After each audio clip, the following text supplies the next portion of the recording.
কাল থেকে আমি বুঝতে পারলাম যে আমি আমার ফ্যামিলির বিপদে কখনোই পাশে থাকতে পারবো না। এটা আল্লাহ তাআলা মনে হয় নিজেই চান না। এর আগে আমার আম্মু অসুস্থ হয়ে হসপিটালে ভর্তি হয়, তখনও আমি যেতে পারিনি, তার তাজা মুখটাও আমি দেখতে পারিনি। আগামীকাল আমার যাওয়ার কথা ছিল বোনের কাছে। বোনকে নিয়ে আজকে হসপিটালে যাওয়ার কথা ছিল। আজকে তার 7টার সময় অপারেশন, তো তাও যেতে পারিনি। আগামীকাল সকালবেলা দেখছি যে দু একটা আমার শরীরে পক্স বের হয়েছে। বিকেল হতে হতে পুরো শরীর আমার পক্সে ভরে গেছে। তো সবাই মানা করলো যেতে, তার জন্য আর যেতে পারিনি। তো সবাই আমাদের দু বোনদের জন্য দোয়া রাখবেন। কাল থেকে তো আমি তেমন কিছুই করতে পারছি না, সমস্ত কাজ শাশুড়ি মা করছে। আজকে সকালবেলা করলা ভাজি করেছিল আর আমি খেতেই পারলাম না।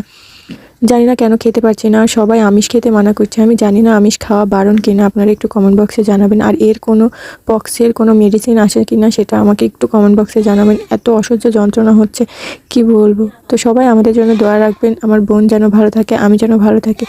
তো আল্লাহ হাফিজ, সবাই ভালো থাকবেন।